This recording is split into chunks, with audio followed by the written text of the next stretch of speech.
로주 읽어주는 제입니다. 오늘은 5월 2일 화요일 로중입니다. 선하신 주님, 주님을 찾기로 마음을 정한 모든 사람들에게 은총을 베푸소서. 역대하 30장 18절 19절.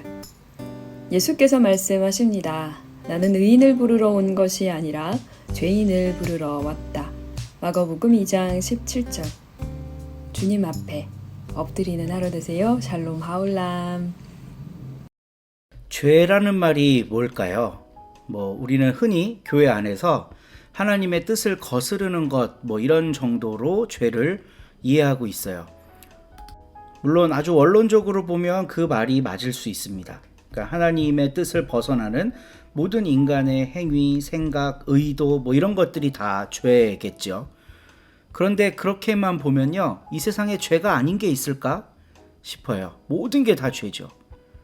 인간이 하는 모든 게 다.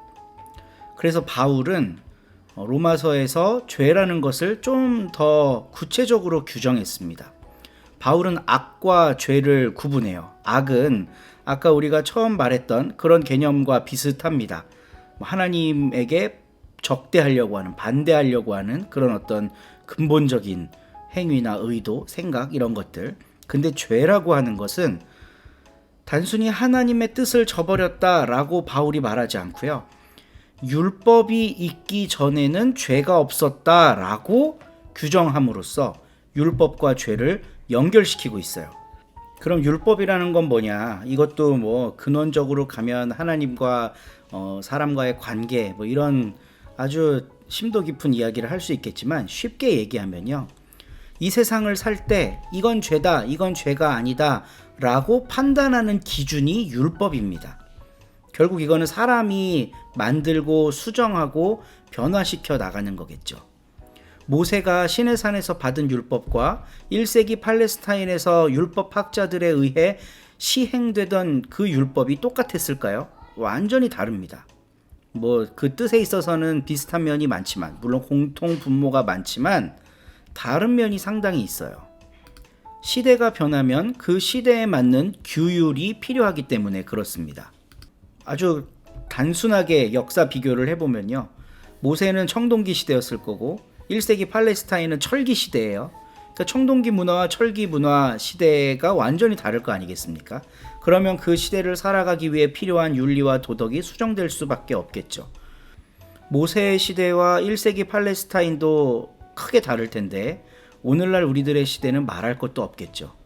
성경 시대에 AI가 어디 있으며, 탱크가 어디 있으며, 총이 어디 있으며, 병균이 어디 있으며, 이런 거 아무것도 없잖아요. 그러니까 그런 거 없이 만들어졌던 사회, 윤리, 규범, 도덕, 법, 제도, 질서, 이런 것들이 오늘날 그대로 유효할 수가 없단 말이에요. 그러니까 늘 변화의 과정을 겪는다는 겁니다. 이런 것들은.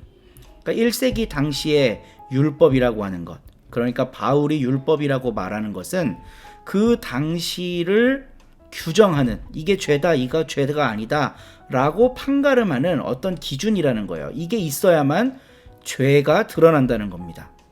그러면 결국 어떤 일이 생기냐 하면요, 그 율법을 가지고 저건 죄다, 저건 죄가 아니다 라고 규정하는 종교 계급이 생겨나요.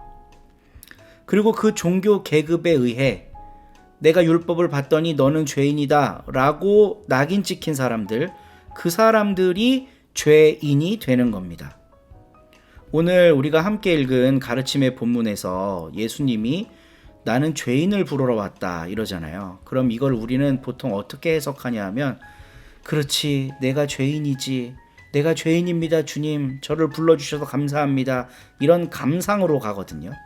근데 그런 감성을 불러일으키려고 쓴 본문이 아니에요. 어떤 종교 권력에 의해서 죄인이라고 규정된 그 사람들을 예수님이 부르러 왔다는 겁니다. 이거 정말 우리가 생각하는 죄의 개념과 너무나도 다르다는 것을 묵상하시면 아실 수 있을 거예요. 종교에 의해 죄인이라고 규정된 그 사람들, 어떤 그룹, 이 사람들을 예수님이 부르러 오셨다는 거예요. 그래서 이 본문의 배경이 되는 그 말씀이 예수님이 세리와 죄인들과 식사하고 있는 모습 아니겠습니까? 그 가운데 사람들이 수군덕거리는 거예요. 아이, 왜 예수는 저 지저분한 것들하고 같이 밥을 먹고 난리야? 이렇게 만드는 게 누구냐는 거죠. 예수님은 거기에서부터 죄인이라고 규정된 사람을 부르러 오셨다는 겁니다. 오늘날도 똑같습니다. 오늘날은 여러 방면에서 법과, 그러니까 뭐 기독교식으로 하면 율법, 이런 것들이 많이 수정돼서 바뀌었어요. 그리고 어떤 특정 계급이 그 율법을 빌미로 누군가를 죄인으로 규정합니다. 오늘날에도 수많은 죄인들이 규정당하고 있어요. 예수님은 그들을 부르러 오시는 겁니다. 한 사람이 회개할 때, 내가 내 죄를 자각할 때 나를 부르러 오신다, 이런 감상적인 거가 아니라요, 이 세상이 죄인이라고 규정하고 손가락질하는 그 어떤 사람들을 부르러 오셨다. 이게 오늘 말씀의 알짬입니다. 예수님이 부르러 오신 사람들을 죄인이라고 하지 않는 우리 서로님들이 되기를 간절히 바랍니다. 데살로니가 후서 1장. 바울과 실로아노와 디모데입니다. 우리가 우리 하나님 아버지와 주 예수 그리스도님 안에 있는 테살로니키 사람들의 교회에 이 편지를 보냅니다. 은혜와 평화가 여러분에게 하나님 우리 아버지와 주 예수 그리스도님으로부터 내리기를 빕니다. 형제자매 여러분, 우리는 여러분에 대해 하나님께 늘 감사드려야 합니다.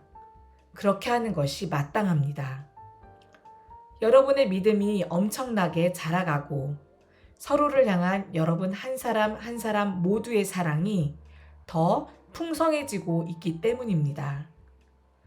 그래서 우리 자신들도 하나님의 여러 교회에서 여러분을 자랑합니다. 여러분이 당한 온갖 박해와 참아내야 했던 큰 어려움들 가운데서도 여러분이 보여준 견딘과 믿음을 두고서요. 여러분이 견뎌낸 박해와 큰 어려움은 하나님의 심판이 정의롭다는 것을 보여주는 증거입니다. 여러분이 하나님 나라에 들어갈 자격이 있다고 인정받게 하는 것입니다. 그 나라를 위해서 여러분도 고난을 겪고 있는 것입니다. 이것이 하나님께는 정의로운 일이기 때문입니다. 곧 여러분에게 큰 어려움을 주는 사람들에게는 큰 어려움으로 갚아주시고, 큰 어려움을 당하는 여러분에게는 우리와 함께 쉼을 누리도록 해주시는 것 말입니다. 주 예수님이 하늘로부터 자신의 능력 있는 천사들과 함께 나타나실 때예요. 예수님이 불꽃에 휩싸여 나타나셔서 하나님을 알지 못하는 사람들과 우리 주 예수님의 복음에 순종하지 않는 사람들에게는 처벌을 내리실 것입니다. 그들은 주님 앞에서 또 주님의 영광과 힘에서 떨어져 나가 영원히 망하는 벌을 받을 것입니다. 예수님이 오셔서 자신의 성도들 가운데서 영광을 받으시며 모든 믿는 사람들 가운데서 경탄을 받으실 때에 그렇게 될 것입니다. 이들 가운데 여러분도 들어있을 것입니다. 우리가 여러분한테 증언한 것을 여러분이 믿었기 때문입니다. 바로 그날에 그렇게 될 것입니다. 이런 일로 우리는 여러분을 위해 언제나 기도합니다. 여러분을 우리 하나님이 하나님의 부르심에 어울리는 사람으로 만들어 주시기를 기도합니다. 또 선한 일을 하려는 여러분의 온갖 좋은 뜻과 믿음의 일을 하나님의 능력으로 이루어 주시기를 기도합니다. 이리하여 우리 주 예수님의 이름이 여러분 가운데서 영광을 받게 되며 또 여러분 자신들도 예수님 안에서 그 영광에 참여하게 되기를 기도합니다. 우리 하나님과 주 예수 그리스도님의 은혜를 따라서 말입니다. 아멘.